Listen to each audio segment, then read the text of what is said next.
Zenless Zone Zero just had their 2.0 anniversary livestream, and I am not exaggerating by saying that this is the most hyped I have ever been about this game. Well, aside from its release, that is. Not only do we get a new region, a new agent class in Rupture and a new element, a completely reworked semi-open world gameplay, 3 new agents with Yixuan, Yinhu and Fufu, we also get new outfits for Belle and Wise, and lastly, we do not only get 1, but 2 free S-rank selectors and over 30 polls for the anniversary alone. The devs absolutely cooked this update, and there is a lot to unpackage here. Timestamps are in the description, so let's begin. Starting off the livestream, we get introduced to the anniversary by Da Wei and the ZZZ team, getting a quick look back at the story and friends we made from version 1 to 1.7. At the end of 1.7, we got introduced to Yixuan, a Void Hunter level agent who will bring us to Wi-Fi Peninsula, a new area coming in Zenless Zone Zero 2.0. Next up, we got the version's trailer and hence a look at the various areas in 2.0, which frankly just look incredibly diverse and beautiful, as well as Yixuan, Fufu and Yinhu in combat, and dare I say it, their animations look incredible. They also teased a new skin for Yixuan, which looks a bit like a formal ceremony outfit. We will get to know more about that later. As per usual, we also get a glimpse at the story to come, and it looks to be quite intense, with humans appearing to become corrupted as well as a new boss enemy being introduced. Susan and the dev team then show us around the new city and what happens to be a livestream, as well as telling us a bit more about the local customs. The new city also features our video store, the coffee shop, and other important matters for our dailies, as well as introducing a new fortune-telling dog, which will replace the scratch card from the 6th Street.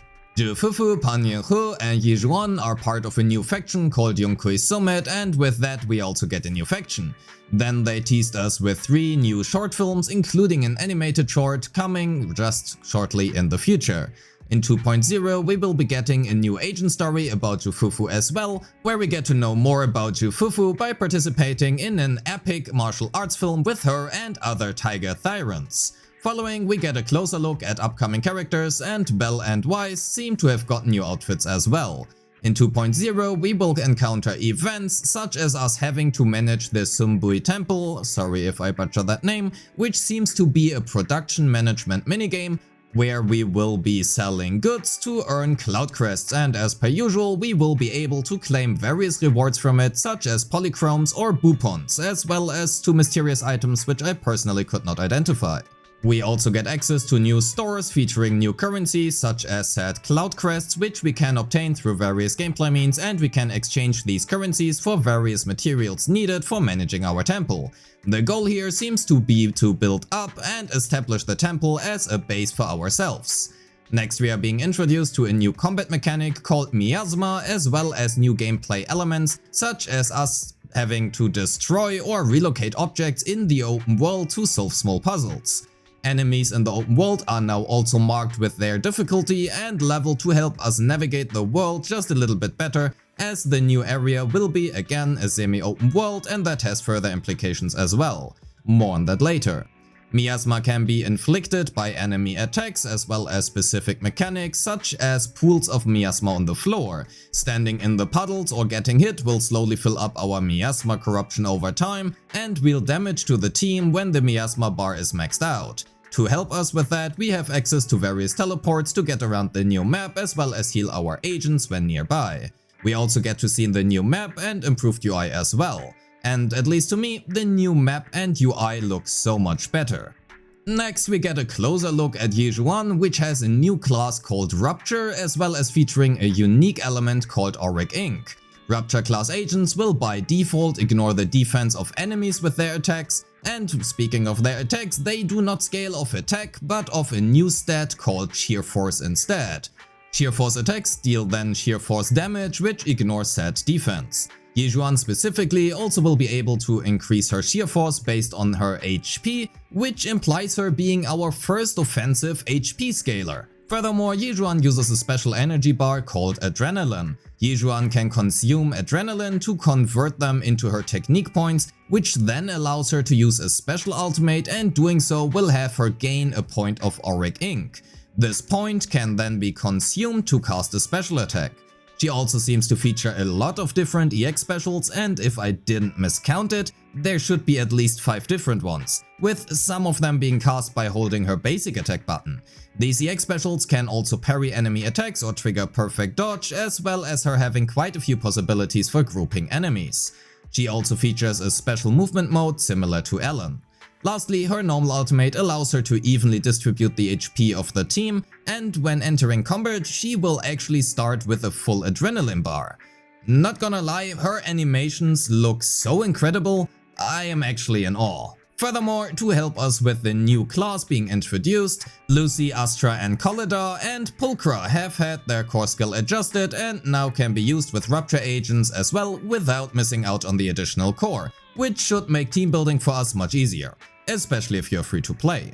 Pan Yinhu is a physical defense agent who can use his EX special to trigger a quick assist for the previous character, and switching the new character in will grant them a sheer force buff.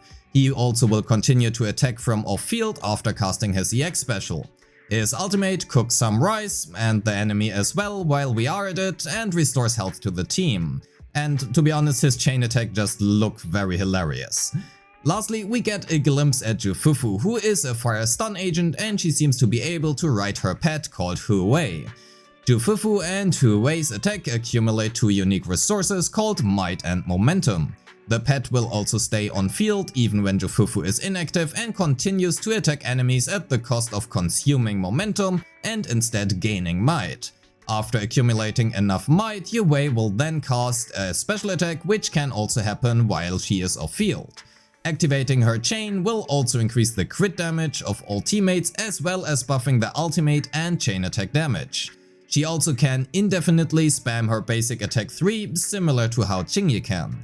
Her EX special will generate both momentum and might, and while spinning, which by the way is her dash attack, she can consume momentum to deal increased fire damage and converting said consumed momentum into might.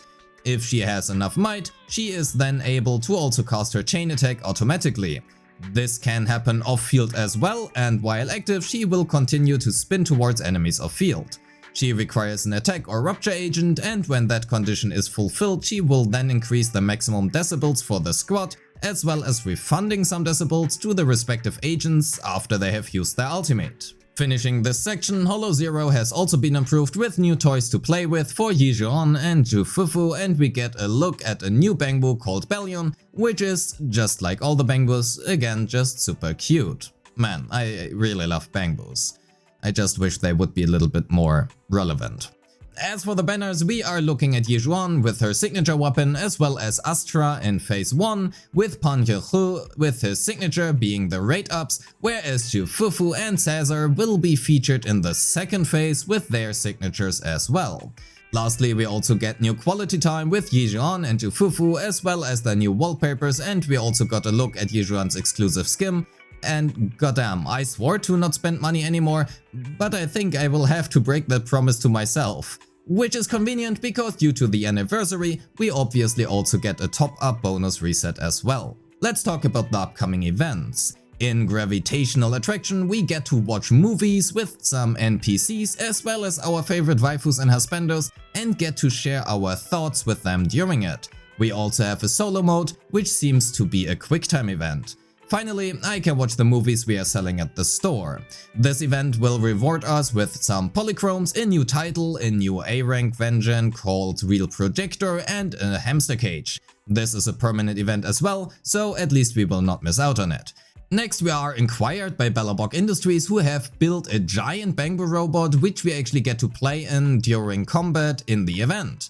Firefly, move aside, we can play Bangboos now, and I think this might be my favorite event so far in terms of awesomeness and creativity at least. For the third event, we get daily new combat challenges in the VR mode, which allows us to try Yixuan and Fufu for some polychromes and yet another hamster cage. A new special sightseeing event guide will also reward us for exploring the new 2.0 area, and a new Hollow Zero event has also been added, and most importantly, we will get some deeper look into the Obol squad with our new favorite mechanical dragon girl. God, she is so cute, I kind of have to say for her. Anyway, speaking of which, and by that I mean Hollow Zero, a new game mode Task Force Investigation has been added to Hollow Zero as well, and here we will be able to not only upgrade one of our agents, but all of them using Tactical Prism programs. Furthermore, new premium items have been added to the store, we also get a look at the new final boss, and we can claim our bounty rewards every week after clearing the task force for the first time. Lastly, we will also get a new roster of task force candidates every week. As per usual, Deadly Assault and Geo Defense will continue to rotate with new bosses to challenge, and we will also get 2 new stages for Notorious Hunt and Expert Challenge. Then we get a look at the new Rupture class Vengeance, with those being 2 new A-rank Vengeance in Puzzle Sphere and Radio Wave Journey, as well as the new B-rank Cinder Cobalt. Puzzle Sphere is a craftable Vengeance, with Radio Wave Journey being the Battle Pass weapon.